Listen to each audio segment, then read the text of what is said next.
وأقيموا الصلاة وآتوا الزكاة واركعوا مع الراكعين صدق الله العظيم.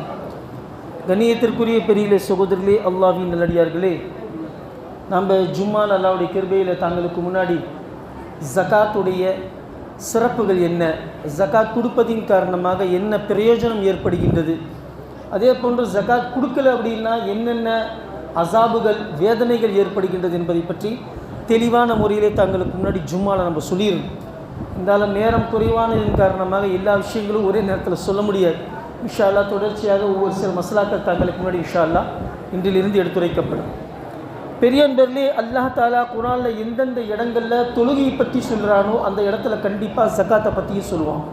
வ அகீமுஸ் ஸலாத் வ ஆத்துஸ் ஸகாத் வ இகாமஸ் ஸலாத் வ ஈதாஇஸ் ஸகாத். பல இடங்களில் கிட்டத்தட்ட ஒரு 100க்கும் மேற்பட்ட இடங்களில் தொழுகையை எங்கெங்கே சொல்கிறானோ தொழுகையை நீங்கள் நிலைநாட்டுங்கள், ஜகாத்தை நீங்கள் நிறைவேற்றுங்கள். பெரியன்பர்களே, பெருமானார் ஸல்லல்லாஹு அலைஹி வஸல்லம் மக்காவில் இருக்கும்போது ஜகாத் கடமை இல்லை. பெருமானார் ஸல்லல்லாஹு அலைஹி வஸல்லம் மக்காவில் இருக்கும்பொழுது அந்த சட்டத்திட்டங்கள் இறக்கப்படலை. நாயகம் ஸல்லல்லாஹு அலைஹி வஸல்லம் மக்காவில் இருந்து மதீனாவுக்கு ஹிஜ்ரத் செஞ்சு வந்த பிறகு சன் ஹிஜ்ரி 2ஆம் ஆண்டு, அதாவது நாயகம் ஸல்லல்லாஹு அலைஹி வஸல்லம் ஹிஜ்ரத் செஞ்சு மதீனாவுக்கு வந்து 2 வருஷம் ஆச்சு. இந்த 2ஆம் ஆண்டு தான் அல்லாஹ் தஆலா ஜகாத்தை கடமையாக்கினான். ஜகாத் கடமையாக்கப்பட்ட பிறகு அல்லாஹ்வுடைய கிருபையில் எல்லா மக்களும் ஜகாத் கொடுப்பதற்காக வேண்டி பெருமானார் ஸல்லல்லாஹு அலைஹி வஸல்லம் கட்டளையிட்டார்கள். எந்த அளவுக்கு அப்படின்னா, ஹஜரத் அபூபக்கர் சித்திக் ரலியல்லாஹு தஆலா அன்ஹு அவங்க சொல்கிறாங்க, ஒரு மனிதன் ஜகாத் கொடுப்பதை மறுத்தால் அவரோடு நீங்கள் போர் புரியுங்கள். அல்லாஹ் அக்பர். ஏன் அப்படின்னா, புனியல் இஸ்லாம் அலா ஹம்ஸ், அதாவது இஸ்லாத்தினுடைய 5 அடிப்படையான சட்டங்கள் இருக்குது. 1 கலிமா, 2வது தொழுகை, 3வது நோன்பு, 4வது ஜகாத்து, 5வது ஹஜ்ஜு. இந்த 5மே புனியல் இஸ்லாம், இஸ்லாத்துடைய அஸ்திவாரங்கள், இஸ்லாமுடைய அஸ்திவாரங்கள். பெரியன்பர்களே, இப்போ ஒரு மனிதன் ஜகாத்தை நான் கொடுக்க மாட்டேன் அப்படின்னு ஒருத்தர் மறுத்தார் அப்படின்னா, ஹஸரத் அபூபக்கர் சித்திக் ரலியல்லாஹு சொல்கிறாங்க, நான் அவனோடு போர் தொடுப்பேன், யுத்தம் செய்வேன். ஏன்னா அதாவது இஸ்லாத்துடைய அடிப்படையான ஒரு விஷயத்தை அவன் மறுக்கிறான். இப்போ ஜகாத்தை நீங்கள் மறுத்துட்டீங்க அப்படின்னா இஸ்லாத்தை விட்டு நீங்கள் வெளியில் போயிட்டீங்கன்னு அர்த்தம். ஒரு மனிதன் தொழுகையை மறுத்தா எப்படி இஸ்லாத்தை விட்டு வெளியில் போயிட்டானோ, மன் தரக்க ஸலாத் முத்தஅம்மிதன் ஃபகத் கஃபர், யார் வேண்டுமென்றே தொழுகையை விட்டு விடுகின்றாரோ அவருக்கும் இஸ்லாத்திற்கும் எந்த சம்பந்தமும் கிடையாது. அல்லாஹ் அக்பர். அல்லாஹ் பாதுகாக்கணும். ஹர் பெரியன்பர்களே, சன் ஹிஜ்ரி 2ஆம் ஆண்டு ஜகாத் என்பது கடமையாக்கப்பட்டது. ஜகாத் அப்படின்னா என்ன, அந்த அர்த்தம் ஜும்மால சொன்னோம், சுத்தப்படுத்துதல். அல்லாஹ் தாலா எப்படி பரிசுத்தமானவன், தீன் பரிசுத்தமானது, ரசூல் பரிசுத்தமானவங்க, மனிதன் முஸ்லீமாக இருக்கக்கூடிய மனிதனும் பரிசுத்தமான நிலைமையில் இருக்க வேண்டும்.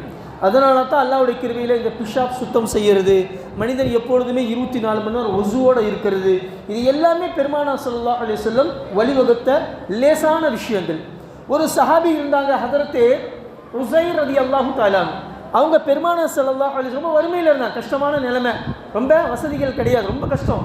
அவங்க நேராக பெருமானார் ஸல்லல்லாஹு அலைஹி வஸல்லம் போய் கேட்டாங்க, யா ரசூலுல்லாஹ், நான் ரொம்ப கஷ்டப்படுறேன், வறுமையில் இருக்கிறேன், ஏதாவது வசீஃபா இருந்தால் சொல்லுங்களேன்.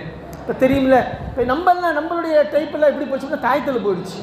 हमें हमारा से कैसा होगा तो जाकिर भाई, हमें ही नहीं अल्लाह के पास पूछना, कुछ आयत पढ़ना, अमल करना, अमल कर तो अल्लाह की मदद मिलेंगी, अमल करने तो क्या भी मिलेगी नहीं. वो அல்லாஹ்வுடைய ரசூலா இருந்தாலும் பரவாயில்ல. ஷானஸ் பாய், அல்லாஹ்வுடைய ரசூலா இருந்தாலும் அல்லாஹ்வுடைய உதவி எப்போ வரும் அப்படின்னா அமல் செஞ்சால் தான் வரும். அமல் செய்யலைன்னா எதுவுமே கிடையாது, அல்லாஹ்வுக்கு நமக்கு எதுவுமே கிடையாது. அல்லாஹ்வுடைய உதவி முபாரக் மிளங்கானி. அல்லாஹ்வுடைய உதவி நமக்கு வேணும் அப்படின்னா அமல் செய்யணும், இபாதத் செய்யணும், அமல் செய்யணும், அப்போ தான் முடியும்.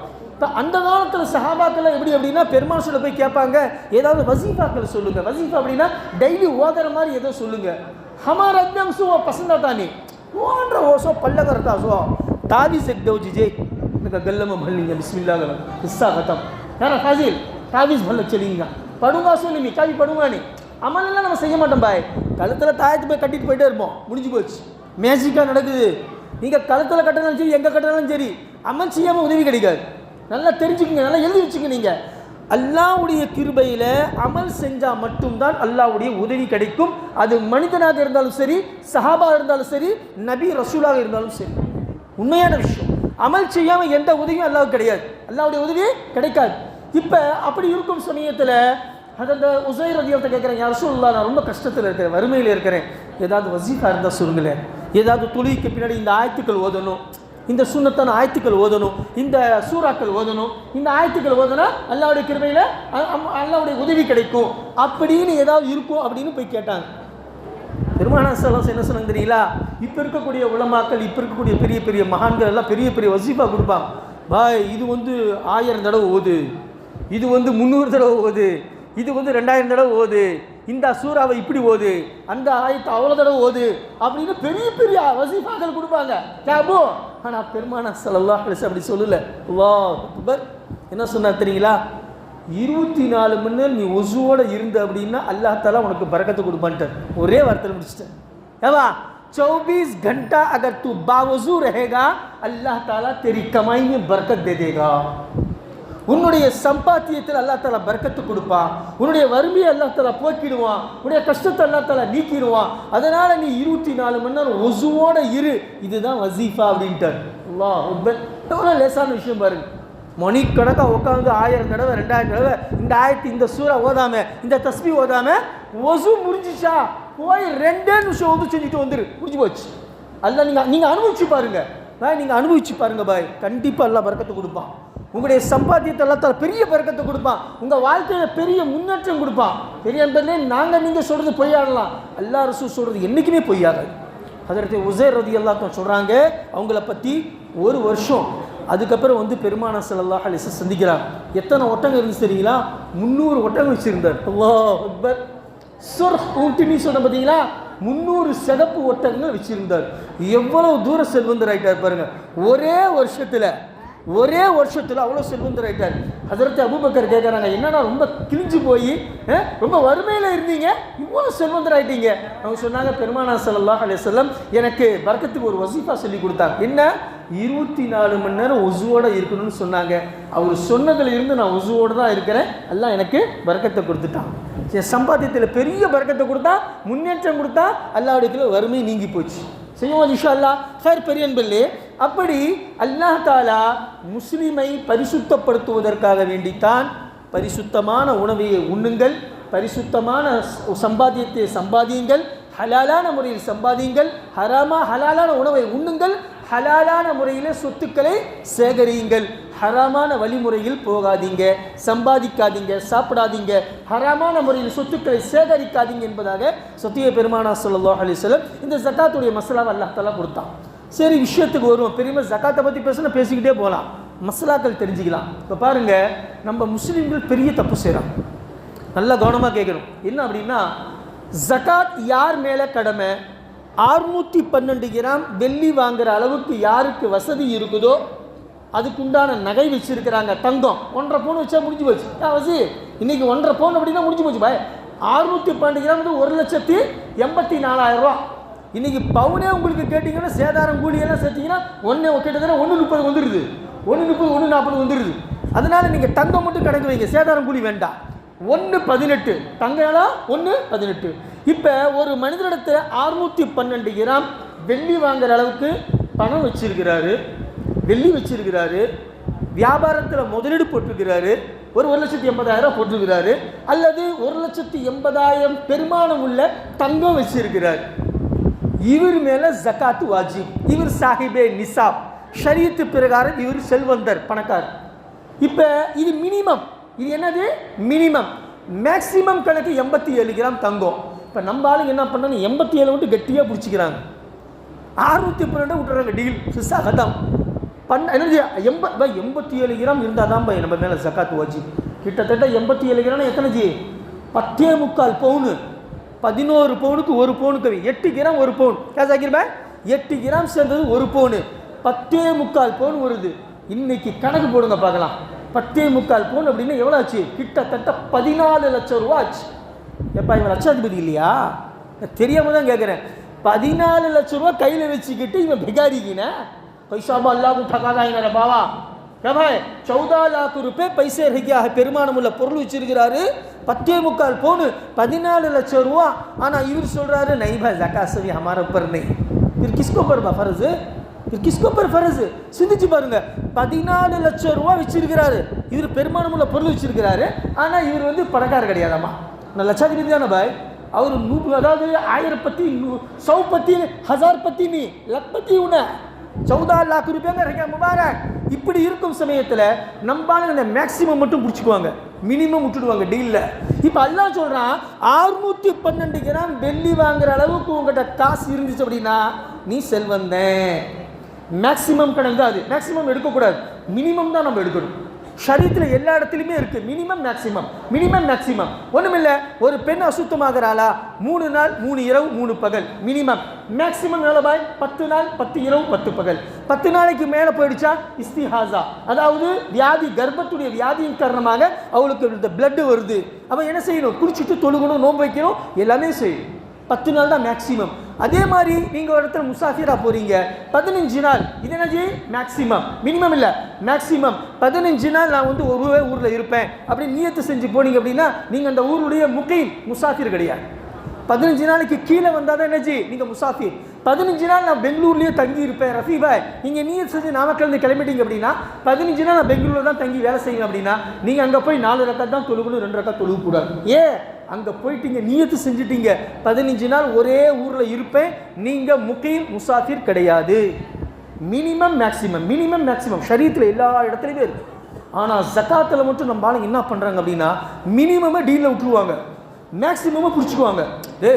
10 பவுன் ஹயாகத்தோ 10 பவுன் இருந்த 10.25 பவுன் 10.25 பவுன் இருந்தால் தானே நம்ம மேலே ஜக்காத்து வாஜிபு.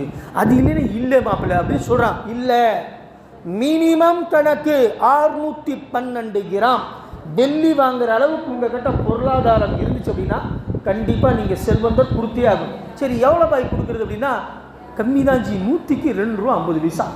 இன்றைக்கி பிச்சைக்காரன் கூட வாங்க மாட்டேங்கிறான் பாய். பச்சை பாய் இந்த முசாஃபிர்ங்க வராங்கல்ல, எங்கே ரம்ஜானில் வராங்க பாருங்கள், பெண்கள் எல்லாம் ஃபுல்லாக பாய். அதில் நீங்கள் ரொம்ப உஷாராக இருக்கணும். ஜக்காத்துடைய பணத்தில் அதில் வந்து கொடுக்காதீங்க பெரும்பாலும். ஏன் அப்படின்னா இப்போ எல்லாமே ஃபேஷன் ஆகி போச்சு. தாடி விட்டுக்கிறாங்க, தொப்பி போட்டுக்கிறானுங்க. பொம்பளைங்க ஹிந்துவெல்லாம் புர்கா போட்டுக்கிறாங்க. நம்ம முத்தலிசா கூட கிட்டத்தட்ட 4-5 பொம்பளைங்க பிடிச்சாங்க இங்கே வசூலுக்கு வந்ததில். பேரண்ட்டு மிரட்டல் அப்படின்னு அவங்க என்ன ஹிந்து பேர் சொல்கிறாங்க. இப்போ ஹிந்துக்களுக்கு நீங்கள் ஜக்காத் கொடுக்கறது கூடாது. அக்பர் ஹாஜி சாப் ஜக்காத் ஹிந்துக்களுக்கு கொடுத்தா கூடாது, நீங்கள் மறுபடியும் திருப்பி கொடுத்தாகணும். அதனால் ரொம்ப உஷாராக கொடுக்கணும்.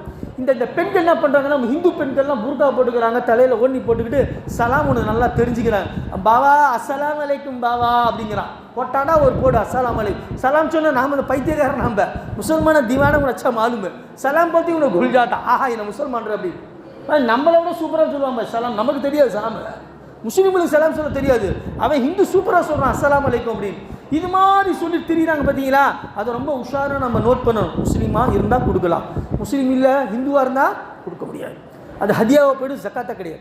சார் பெரியம்பர்லே இப்போ அல்லாவுடைய கிருபையில் ஜக்காத் அப்படிங்கிறது எவ்வளோ கொடுக்கும் அப்படின்னா 100க்கு 2 ரூபா 50 பைசா ஆகாது பாய். ஒரு பகுதி கூட கிடையாது. 4ல் 1% 10% 5% இல்லை 40ல் 1%, 2 ரூபா 50 பைசா. இன்றைக்கி அந்த முசாஃபிருங்க வந்தால் கூட பாய் 4 பேர் இருக்கிறோம் பாய்ங்கண்ணா 40 ரூபா கேட்குறான். கேட்டா புஷா பாய் தலைக்கு 10 ரூபா. நீங்கள் 2000 ரூபா கொடுத்துட்டு இந்த 2000 ரூபாலே உங்களை அடிப்பாவேன். 2.5 रुपये में 5 रुपये देख பாய். நீங்கள் 5 ரூபா கொடுத்து பாருங்க பாய். அப்படியே ஏன் நான் ஒருத்தன் கொடுத்தேன் பாய், 5 ரூபா கொடுத்தேன், இல்லை இந்த பாடி அவன் தூக்கி போட்டு போயிட்டான். ஷைத்தாங்கா பச்சா கெட்ட ஹராமி देखो भाई उन्हें हाय 5 रुपये दिए को तो அது வாங்கி அல்ஹம்துலில்லாஹ் அப்படின்னு வாங்கிட்டு போனோம்ல சார். பார்த்தா இப்படி இந்தாயா நீயே வச்சுக்கோ தூக்கி எரிஞ்சிட்டு போயிட்டான். வீட்டில் தூக்கி எரிஞ்சு போட்ட, கேட்டில் போட்டு போயிட்டாங்க. வாங்க மாட்டேங்கிறான். 5 ரூபாய்க்கு மதிப்பு இல்லை பாய், 5 ரூபாய்க்கு மதிப்பு இல்லை. ஆனால் ஷரியத்து சொல்லுது 100 ரூபாய்க்கு 2 ரூபா 50 பைசா கொடு. 25 கூட சொல்லல அல்ல, 100க்கு 25 ரூபா கொடுறா அப்படின்னா என்னையா 4ல் 1 பங்கு கேட்குற அப்படின்னு சொல்லலாம் பாய். வெறும் 100 ரூபாய்க்கு 2 ரூபா 50 பைசா பாய். அதாவது நம்ம இன்னைக்கு வெளியில் போகிறோம் டீ கடைக்கு, ஒரு 4 பேர் போகிறோம். மாப்பிள்ளை என்ன டீ 4 டீ போடுப்பா, சரி 4 சிகரெட் கொடுப்பா, சிகரெட் दे भाई, हाँ पीऊंगा या फूकूंगा, पीऊंगा फूकूंगा. அதுக்கப்புறம் என்ன பாய் அபி क्या रखना ले ले रहा ओके ले ले ले. சர்வசாதாரணமாக 200 ரூபா ஓடி போயிடும். என்ன பாய் 200 ரூபா சர்வசாதாரணமாக போயிடும். இந்த காசை சம்பாதிக்கிறது எவ்வளோ கஷ்டம் தெரியுங்களா? 1 ரூபா சம்பாதிக்கிறது ரொம்ப சிரமம் பாய். செலவு ரொம்ப செகண்டில் செஞ்சிடலாம். ரொம்ப சகல செஞ்சிடலாம். அப்போ 100 ரூபாய்க்கு அல்லாஹ் 25 ரூபா சொல்லல, 10 ரூபா சொல்லல, 50 ரூபா சொல்லல. 100 ரூபா நீ சம்பாரிச்சினா 2 ரூபா 50 பைசா கொடு போதும். அல்ஹம்துலில்லாஹ். 100க்கு 2 ரூபா 50 பைசா. 1 லட்சம் ரூபா நீங்கள் ஜகாத் அப்படின்னா 1 லட்சம் ரூபாய் எவ்வளோ கொடுக்கணும்? 2500 ரூபா கொடுத்தா போதும். எத்தனை? 2500 1 லட்சம் எங்கே இருக்குது? 25,000 கேட்குறான்ல? இல்லை. பெரிய நம்பர் நீங்கள் நல்லா தெரிஞ்சுக்கணும். ஷரியத்தில் மட்டும்தான் தனக்கு இல்லைனா கூட இருந்துச்சுன்னா கூட இல்லாதப்பட்ட ஏழைங்களுக்கு கொடுப்பது கடமையாக்கியிருக்கிறான் அல்லாஹ். ஜகாத் அப்படிங்கிறது உங்கள் மேலே கடமை. நீங்கள் கடமை அப்படின்னா கொடுத்தே ஆகணும். இப்போ வேற எந்த ஒரு மதத்தை பார்த்தாலும் தனக்கு மிஞ்சியது தான் தானம் தர்மம். டே முதல்ல உனக்கு பாடுறா, நீ எல்லாம் மற்றவங்களுக்கு கொடுக்குற அப்படின்னு மதம் சொல்லும். ஆனால் மார்க்கம் என்ன சொல்லும் தெரியுங்களா? பாய் உனக்கு இல்லைன்னா கூட இல்லாதப்பட்டவங்களுக்கு கொடுபாய். அல்லாஹ் அக்பர். அப்போ ஷரியத்தில் மட்டும்தான், இஸ்லாத்தில் மட்டும்தான் உங்களுக்கு தர்மம் என்பது ஜகாத் என்ற வடிவத்தில் அல்லாஹ் கடமையாக்கி வைத்திருக்கின்றான். சுப்ஹானல்லாஹ். அப்போ 107 கொடுக்கணும், 2 ரூபா 50 பைசா. அப்போ நம்ம கணக்கிடணும். சரி, இப்போ ஒரு மணி இப்போ ஜகாத் என்னென்ன பொருளுக்கு ஜகாத் கொடுக்கணும் பாய்? இப்போ பாருங்கள், நீங்கள் காசு வச்சுருக்கிறீங்க, அதுவும் அல்லாஹ் தஆலா உடனே சொல்ல அல்லாஹ் ரொம்ப ஷரியத்து மாதிரி ஒரு விஷயம். நீங்கள் ஷரியத்தை தெரிஞ்சுக்கிட்டீங்கன்னு வைங்க, உண்மையாலுமே பைத்தியம் ஆகிடுவோம். நம்ம அந்த ஷரியத்து மேலேயே ஃபிதாவாகிடுவோம், அர்ப்பணமாகிடுவோம். அவ்வளோ அல்லாஹ் தஆலா துணிமா வச்சுருக்கிறான். ஒன்றும் இல்லை. இப்போ வசீர் இருக்கிறாப்புல, இப்போ முதல்ல இவர்கிட்ட ஒரு உதாரணத்துக்கு 1,83,000 ஒரு 2 லட்சம் வைங்க, ஒரு 2 லட்சம் இவர் கைக்கு வந்துருச்சு. இப்போ உடனே ஜகாத் கொடுக்கணுமா? இவர் இல்லை, வந்த உடனே கொடுக்கக்கூடாது பாய். அல்லாஹ் சொல்கிறா ஹவுலானுல் ஹவுல், 1 வருஷம் பாப்பான் அல்லாஹ். உங்கள் கையில் இருக்குதா? எக் சால் தக் இந்த ரம்ஜான் இன்னைக்கு என்ன பெற? இன்னைக்கு பெற என்ன? இன்னைக்கு ரம்ஜான் பெற என்ன? இன்னைக்கு 24. இந்த 24க்கு இவர் கையில் 2 லட்ச ரூபா வந்துருச்சு. உடனே கொடுத்துருவாரா? கொடுக்கணுமா? இல்லை, அடுத்த ரம்ஜான் 24 வரைக்கும் இவருக்கு டைம். இந்த 1 வருஷம் வரைக்கும் அல்லாஹ் சொல்கிற நீ ஜகாத் கொடுக்காத, வச்சிரு. நீ முதல்ல அந்த 2 லட்ச ரூபா வச்சிருக்கிறியா பார்க்கலாம். இப்போ அந்த 2 லட்ச ரூபா இவர் 1 வருஷம் வரைக்கும் வச்சிருக்கிறார் அப்படின்னா 1 வருஷத்துக்கு அப்புறமேல இவர் என்ன செய்யணும்? ஜகாத் கொடுக்கணும். 1 வருஷம் பரிபூர்ணமாக அல்லாஹ் சொல்கிறான், அது உங்ககிட்ட இருக்குதா? இதை பாரு. சரி, ஜகாத்துடைய மசாலா பார்த்தீங்க அப்படின்னா உங்களுடைய சுய தேவைகள், உங்களுடைய பொருளாதாரம், அன்னன்னைக்கு என்ன தேவை, உங்களுடைய சுய தேவைகள், உங்களுடைய கடன்கள், இது எல்லாம் போக தான் மேல் மிச்சமாக இருந்தால் தான் ஜகாத். பெருமானார் ஸல்லல்லாஹு அலைஹி வஸல்லம் மேலே என்றைக்குமே ஜகாத் வாஜிபானதே கிடையாது. ஏன் அப்படின்னா 1 ரூபா கூட என்றைக்கும் தனக்குன்னு வச்சது கிடையாது. எல்லாம் எடுத்து தர்மம் பண்ணிடுவார். சுப்ஹானல்லாஹ். ஆனால் நம்ம ஆளுங்க சாதாரணமால் கிடையாது. சார் பெரிய நண்பர்களே, அப்போ தன்னுடைய தேவைகள் போக, தன்னுடைய அடிப்படையான வசதிகள் தேவைகள் போக, ஒரு மனிதன் கடன்கள் போக மேல் மிச்சமாக யார் வச்சிருக்கிறாங்களோ அதுக்கு ஜகாத். ஜகாத் அப்படின்னா பணத்துக்கு ஜகாத், பேங்க் பேலன்ஸ். பொருளாதாரம், நீங்கள் வியாபாரத்தில் முதலீடு போட்டிருக்கிறீங்க, ஜகாத் வாஜிப். தங்கத்துக்கு ஜகாத் வாஜிப். இது வெள்ளிக்கு ஜகாத். பணம், தங்கம், வெள்ளி, இதுக்கு மட்டும்தான் ஜகாத். வேற வசீர் சொந்தமாக வீடு வச்சிருக்கிறார், 10 கோடி ரூபா 20 கோடி ரூபா ஓன் யூஸ் வச்சிருக்கிறார், ஜகாத் கிடையாது. 10 கோடியில் இவர் வீடு வச்சிருந்தா கூட இந்த வீட்டுக்கு ஜகாத் கிடையாது. ஆடி கார் வச்சிருக்கார், 2.5 கோடி ஆடி கார் வச்சிருக்கிறார், ஜகாத் கிடையாது. ஏன்? அவர் சுய தேவைக்காக வேண்டி வச்சிருக்கிறார். அல்லாஹ் அக்பர். அல்லாஹ் பாருங்க, இதெல்லாம் மனிதனுடைய அடிப்படையான விஷயங்கள் பாய். ஒரு மனுஷனுக்கு வீடு ரொம்ப அவசியம், ஒரு மனுஷனுக்கு வாகனம் ரொம்ப அவசியம். இதெல்லாம் இப்போ தங்கமான அவசியம் கிடையாது. कि जो रोहिणी माल पे नहीं तो मर जाएंगी, ये कि वजीर माल पे तो मर जाएंगी नहीं भाई. அது ஆடம்பரம். தங்கம் என்பது வெள்ளி என்பது ஆடம்பரம், அத்தியாவசியம் கிடையாது. இதெல்லாம் அத்தியாவசியமான விஷயங்கள். சொந்த வீடு, வாடகை வீட்டில் இருந்து பாருங்க, அப்போ தெரியும் வேடிக்கை. என்னென்ன கண்டிஷன் போகிறான்னு தெரியல. சொந்தக்காரன் பாய் முசல்மான் घर देता नहीं था भाई. பெரிய கொடுமை. நாமக்கல்ல கவுண்டருங்க தான் முஸ்லீம்களுக்கு வீடு கொடுக்க மாட்டேங்கிறான்னு சொல்கிறான். ஆனால் முஸ்லீமுக்கு வீடு கொடுக்க மாட்டேங்கிறான். ஏன்டா அப்படின்னா உன்னை பைசா தேங்க नहीं भाई, शैतान का बच्चा उन्हें डिंकी दे डालेंगे उसके पीछे में फिर लको चलना. ஹிந்துக்கு தான் டர்க்கு தேங்க வாங்கிறான். நம்மளும் அப்படி தான் நடந்துக்கிறான். ரெண்டாவது சுத்தபத்தமே கிடையாது. खाला को भांज दाल, भांज मूत, भांज हग, भांज कर, सब भी भांज कर. कत्ती भी पाक सफाई नहीं भाई हमारा दुनिया. खाली ही नहीं वजू क्या भाई पेशाब कर लो को धो लगर है तो बस के कि भाई जुलूम नहीं है. सुबह நானே பார்த்துருக்கிறேன் பல வீட்டில் பாய் ஒன்றுமில்லை பாய், என்னது விளக்கமாக எடுத்து கூட்ட மாட்டேங்கிறாங்க பாய், படிக்கட்டு நாரி போய் கிடக்குது, கயிற முஸ்லிம் வெட்டி விடுவோம். அப்படியே நம்ம ஆளுங்க அப்படி வச்சிருக்கிறான். நமக்கே அவ்வளோ சங்கட்டமாக இருக்குது. என்னன்னா முஸ்லீமாக இருக்கிறான், உள்ள மட்டும் சுத்தம் இருந்தால் போதுமா, வெளிப்படையில் சுத்தம் வேண்டாமா? அத்துஹூரு நிஸ்வல் ஈமான் சொன்ன மாதிரி ஹதீஸில் இஸ்மை அதாவது சுத்தம் என்பது ஈமானின் சரிபாதி.